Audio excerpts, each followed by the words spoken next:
रितु, रितु मम्मा कहाँ पे गए हैं?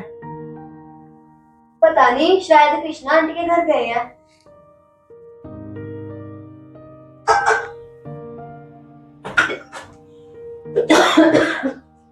रितु, देखो पानी पिला। हे भगवान, कैसी कैसी दुनिया है। ये लो पानी पी।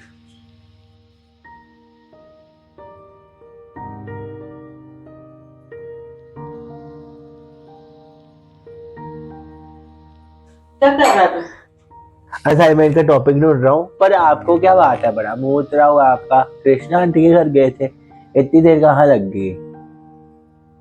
कुछ नहीं बेटा, वो कृष्णा आंटी को ना उसके बेटे और बहू ने घर से निकाल दिया। है? निकाल दिया? निकाल दिया? पर क्यों? आप क्या उनके घर गए थे? घर तो मैं गई नहीं, गई तो उन्हीं के घर थी, पहुंची नहीं मैं वहां तक। अच्छा। वो रानी आंटी के रास्ते में मिल गई। रानी आंटी ने बताया कि कल का निकाल दिया उसके बेटे और बहू ने घर से। अच्छा। इतनी बारिश में वो कहाँ हुई थी? पर आप तो कहते थे उसके वो बेटे तो बहुत अच्छे हैं। बेटा फिर क्या करना, जहाँ रहना है तो वहाँ फिर ये कह के ही रहना पड़ता है कि हाँ सब ठीक है, सब ठीक है। अब ठीक है या नहीं है तो वो ही जानती है ना। हमारे साथ तो उसने कभी ना बेटे की बुराई की ना बहू की बुराई की। हम तो समझते थे कि वो अच्छे ही होंगे, पर आज मैं सुनकर तो मेरे तो टांगे काटने लगे। अरे कोई बात नहीं मम्मा, रानी आंटी को क्या पता कोई गलत फहमी हो गई हो। उनकी एक बहन भी तो रहती है मॉडल टाउन, क्या पता आंटी वहां गए हो घूमने। आप क्यों रो रहे हो, आप क्यों सैड हो रहे हो बेटा? नहीं बेटा, उसने बताया कि वो अपनी मॉडल वाली बहन के पास में नहीं गई। उस सच्ची निकाल दिया क्या? हाँ, मैंने तो यही सुना कि सच में निकाल दिया उसे। फिर आंटी कहाँ गए होंगे मम्मा? पता नहीं कहाँ गई होगी। बड़ी बारिश बाहर, इस दिल को बड़ी घबराहट हो रही है। अब अभी ऐसे निकले हैं, मेरे को तो बिल्कुल विश्वास नहीं हो रहा। बड़ा शौक लग रहा है सुन के। जो लगते ही ना वही ऐसे निकलते। यकीन तो मुझे भी नहीं आता।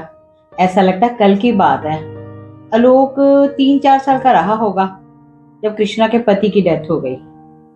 मायके वालों ने बड़ा कहा, जो बड़े भैया है ना बद्रीनाथ, उन्होंने कहा कि कृष्णा मैं ना आलोक को अपने पास रख लेता हूँ, अच्छा। तेरी दूसरी शादी कर देता हूँ। कृष्णा नहीं मानी, कहती नहीं, मैं ना आलोक को पढ़ाऊंगी लिखाऊंगी, बस इसके सहारे जिंदगी निकाल दूंगी। उसने बड़ी मेहनत की, उसे पढ़ाया लिखाया, काबिल बनाया, यूनिवर्सिटी में पढ़ाया उसे। अच्छा। पीछे नहीं हटी वो।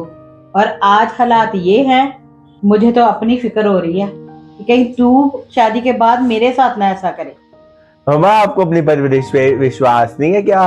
ऐसा होगा आपके साथ? बेटा विश्वास तो माएं करती हैं, पर क्या पता कल को माँ की बात समझ ना आए पर बीवी की बात समझ में आ जाए। नहीं मम्मा, ऐसा बिल्कुल नहीं होगा। आप प्रॉमिस करता हूँ, मैं कभी आपसे ऐसा नहीं करूंगा। पता नहीं कहाँ गई होगी। मम्मा कहीं वो वृद्धाश्रम तो नहीं छोड़ आए होंगे आंटी जी को? हाँ, ये भी हो सकता है। तो कौन सा वृद्धाश्रम?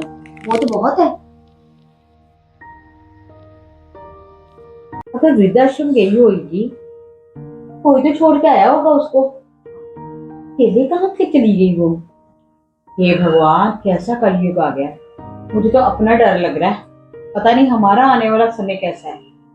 तू भी अपना ध्यान रखना, कहीं तू भी ना ऐसा कर बैठे। अरे तू चुप कर, सभी उनके बेटे जैसे नहीं होते हैं। और मुझे तो तू वैसे भी उनके साथ कंपेयर मत कर, ठीक है ना? मैं कहाँ और वो कहाँ। उसको तो ये भी नहीं पता कि माँ अपनी जगह होती है और बीवी अपनी जगह होती है। बदतमीज स्टूपिड सा।